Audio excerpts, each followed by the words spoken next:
Morning, Scott. Konnichiwa, Yes, we are recording Yuji-san. and live playing the Skank Shack. No, the Sang Shack Redemption in India, a small village in India. This is You can't say that 10 times fast. Sang Shack, Sang Shack, Sang Shack, Sang Shack. I'm not gonna do it. No. This is Japanese versus Gurkha. This is kind of a back and forth scenario where one side defends and then gets reinforcements and attacks, and kind of a little bit of back and forth. And I took the Gurkha because I lost the last Quick strike. scenario. Quick strike, yeah. So I got the choice. And why not pick Gurkha power? You gotta go with it here. So the advantages are obviously Gurkha. They're stealthy. They get hand-to-hand optional in close combat. They're not forced to use it, but they get the option. So if they can get an ambush, they can cause quite a bit of havoc. They have ELR 5, good leadership, uh, and smoke capability. My disadvantages is I start as a defender, and I start with a very small defensive force in the middle of the village here. I have 3.5 squad equivalents and one 8-0 leader. I do have a couple guns, a gun and a mortar, which I'll talk to in a minute. But it's a pretty small starting force to hold back the Japanese as they rush into the village. And then the roar balance is 37 wins as of when we actually played this a few weeks ago. How about you? For the Japanese, advantages include the victory conditions, which you only need to capture and hold two buildings within 3 hexes of I3, and you start pretty close to that, so it should be a fairly easy task. The holding them part is the difficult Mm-hmm. part. The other advantage is Japanese are also stealthy. They can do hand to hand, and they actually get a -1 in close combat for hand to hand, which is pretty cool. Disadvantages: leadership. They don't Japanese leaders. They usually don't start with a lot, and then they seem to disappear pretty fast. So, and then the roar balance, 42 wins for the Japanese. Yes. I'm not sure how that happened, but you know. Yeah, so according to Roar, at least it's fairly balanced. It seems a little lopsided in our playing, though. So my setup, I started out as a defender in the village there. In I3, there's a stone church with a steeple location in it. And I think I set up some dummy counters in the lower level of that. I did deploy one of my squads. So there's two half squads or three half squads. I got one to begin with, and I think I deployed one squad to kind of spread out a little more. And then I put they're hidden, but I put a mortar 76, I think it was. Yeah, 76 millimeter in I6 in a trench, and then I have a small 57 millimeter anti-tank gun. And I hid it in the bamboo and H6, kind of pointing through the huts into the village. And then my reinforcements come in the lower left on turn 2. Yeah, my for the Japanese, my strategy. I thought for sure you would set up heavy in the center and towards my setup, the top of the village. Mm-hmm. So I came up with a plan, which I thought was a pretty good plan to drive most of my force down the left side of the board, get in around behind you, flank you, and it turned out to be a pretty good strategy for the first turn. But as we'll see, I didn't have enough forethought really into it. I was thinking I could get into a position to hopefully hold off your Gurkhas, but it didn't work out that way. Yeah. What about your mortars up on the hill up there? Well, the line of sight, yeah. Sorry, I forgot about those, but they do have smoke capability. So, and the line of sight is so restricted on this board that I thought, well, stick them up on the hill. Hopefully, you can put smoke on that the church steeple. Which you did right away, I think. Right. Right here, I think you did. Yeah, we're kicking off the action here. Yep, you dump smoke right on in the church hex there. Yeah, I think your plan, yeah, it worked pretty good, and it kind of surprised me because I thought you'd come straight off the hill, kind of right into the heart of the village there, and you did an end run on me here. Yeah. And I didn't have any Well, line of sight or anything. I couldn't fire at you or anything. I was going to drive most of them down the left side. Then at the last minute, I kind of changed my mind and pushed a platoon or so of them up the kind of the left center. But and like I say, you start out with such a small force. I was, the first turn or so, I was able to kind of have my way with you. I captured, I think, 3 buildings right away. Mm-hmm. Yeah, not a lot I could do, and I kept most of my guys under concealment. I have a half squad up in the top of the steeple. I was just going to sit him there and force you to, get in there and get up top and take him out to capture or occupy the church there in the center. Yeah, so we're on my turn too, and it's right about here. Yeah, your mortar popped up. You Yeah. kind of did a little bit of damage with that. Started bracketing me, but I was able to get into the church. Oh, here come the Gurkhas. Yeah, you drove pretty deep there on the left, and you actually hooked in right around me. I have a trench in G5 with I think my leader, a squad, and a light machine gun. But I think your flank is exposed to my Gurkhas that are going to come on. Right. Yeah, I'm kind of just sitting out in the middle of nowhere, my ass in the breeze, and I didn't really. I don't know. I didn't do the math. I didn't think your Gurkhas would cover because you were just right on me. You came on and were able to just get right on top of me, and I was, yeah, kind of just caught out of nowhere. Yeah, I didn't get on you the first turn, but I got close, and then yeah, the sort of the third turn, the second turn, the Gurkhas came on. They just kind of surrounded you down there, Yeah. and there are a lot of them. I've got 11 squads of Gurkhas Right. coming on. Yeah, and I just, yeah, it was just a lot of poor planning on my part, I guess. But I was like, well, yeah, I can hold off those Gurkhas, maybe most of them, but no, it's just a tsunami of Gurkhas. It was brutal. And the interesting part of this scenario is the church. You don't have to control it. You just have Mm-hmm. to what was the wording? Just Provide need a, to hold. I just need to hold 2 oh buildings, oh which you is you had to 3. you had to control it at some point during the game, but you don't have to control it at the end of the game. So you just need to get in there, control it, and then you can just leave it.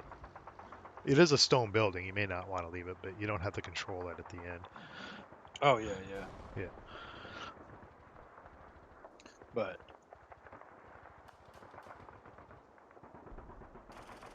and still, we're about the middle of the game here, and I still like, well, I can kind of fall back. I can just try and delay you. But you had so much firepower; it was Hmm. just unavoidable. You just started crushing me. I dumped the mortars up there because like Yeah. I'm gonna need another squad down here to try and hold something. And but like I said, line of sights were pretty worthless with the mortars. So I think you'd captured 4 of the buildings at this point. J3. I can't remember if you got in there or not. You might have gotten in there and I didn't mark it. no, I don't think I ever did. But Yeah, at one I point you still, did. yeah. You ended up getting it. I don't have complete control of the church yet.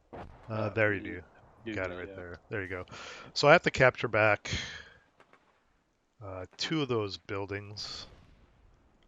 Or no, I have to capture 3 of those buildings you captured. Right? Yeah, I got five buildings right now. Yeah. So I'm like, ooh, we're at turn. We're halfway done. I basically need to take back the entire village, essentially, all but 1 building to win. Oh, and you forgot to bring on your reinforcements. Oh yeah. I mean, you moved them on, but brought them on the. We just put them on the board, but you forgot to bring them on that turn that they came. Were supposed to come on. Yeah, I was getting a little flustered already. Now here's where my Gurkhas start making their actual moves. Yeah, you just had so much firepower. You were fire grouping. I can't remember. You had 32 fire points and stuff. It's just Yeah, because in Hex, what is that, E5? You've got, oh, you had a couple squads, a 9-0 or 9-1 leader, 9-0 but leader, and yeah, I wanted to take that thing out. They were oh, it just was in the my 10 open. minus. No, it was my 10 minus 1 was down there. He wasn't he wounded? I think he was wounded though. You Yeah, he wounded was. him. Yeah, he was Yeah, he wounded. got wounded. Yeah, but they were just kind of chilling out in the field. They're under no cover, so yeah, I wanted to take them out while they were vulnerable. Yeah, but I was doing some pretty massive fire groups there. Yeah, I mean, it was too soon to start falling back. I thought, but I just kind of got stuck there, and then just tore me up. Seems like once I started striping, it was over pretty quick. It was, My anti-tank gun I revealed on the bamboo, and I think I tried to fire HE once and lost HE, but I used AP, oh yeah. the IFT equivalency for AP for which is I think 2 firepower for 57. You weren't a fan of that roll for some reason. Oh, that was you basically destroyed all my reinforcements. The 8-0 and the 2 squads. You went rate of fire terror on them, and you had some good rolls, and I had a string of rolls, and they just tore them up.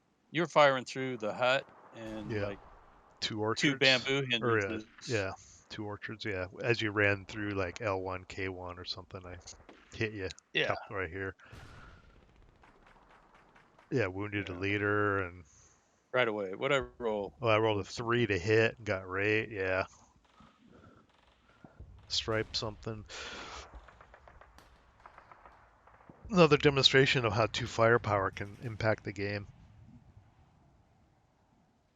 Yeah, I mean 2 even, right? Yeah. So no, my guys are you're just chewing me up. I've already started falling back. I'm gonna lose that F3 building. I'm just trying Yeah. to hope I can hang on to the back two somehow.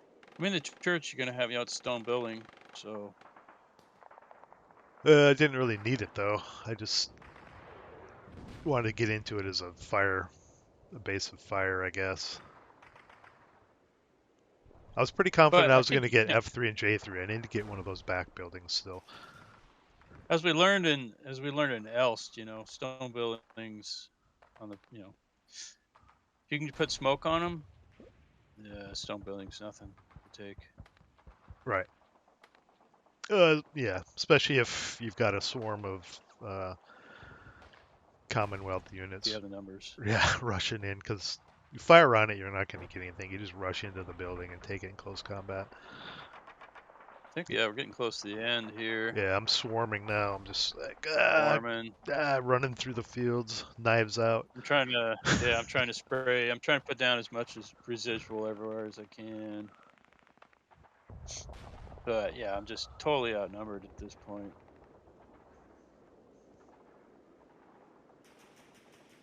Yeah, I was a little afraid of trying to get across the clearing. I didn't get the smoke I wanted, but it turned out I didn't really have to worry about it. I got across pretty easily.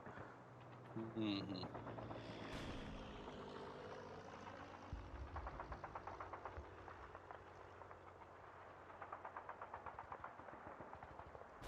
Close combat in the church. Close combat everywhere. Yeah, it was a no-brainer for you. You had the numbers. I can't remember if I got ambush on anything, but every time I got ambush, I tried to invoke hand to hand because it gives you the advantage. That was it. I threw in the towel. It's like enough Gurkha already. Yeah, there was And one more turn, and I think you had like a couple stripe squads. Well, you had a crew up in the steeple, but I didn't really care about it. yeah, Yeah, yeah, you would have gotten swarmed again. I just needed one of those buildings. yeah, no. Couldn't do it. Yeah, it started out interesting, but it went downhill pretty quickly once the Gurkha came on. Like, yeah, I mean, my initial strategy, I don't know. I mean, even if I just pushed everything right up the middle and took the village, I still don't think. I just don't see how you hold off all those Gurkhas. I mean,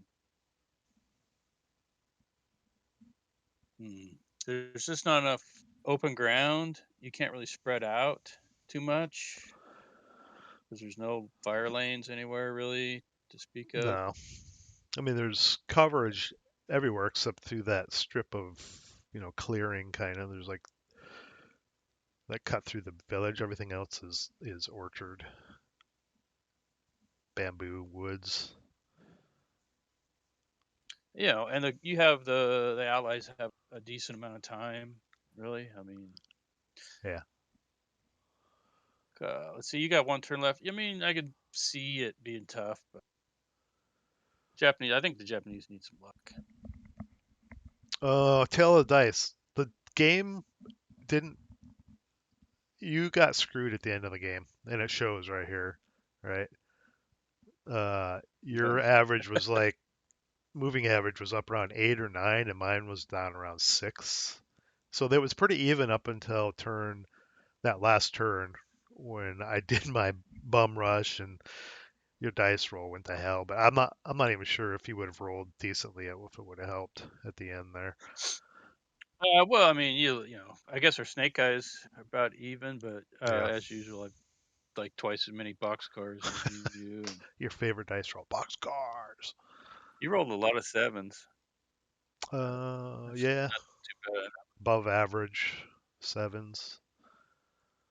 Yeah, I might. Yeah, I've got more sixes, more sevens, more eights, and more nines. Now you made a comment about what if the Gurkha reinforcements came in a turn later? Would it Yeah. have? I mean, that probably would have made a difference, but I don't know if it was a result of your initial strategy to loop around and you just got cut off and overrun versus how soon the Gurkha came in. Yeah. We'd have to play it again. I mean, yeah, Yeah. it's hard to say. Like, yeah, that initial strategy, it just wasn't. Uh, Looked good from the beginning. I was a little worried. I was like, holy crap. He's like way down here already. yeah.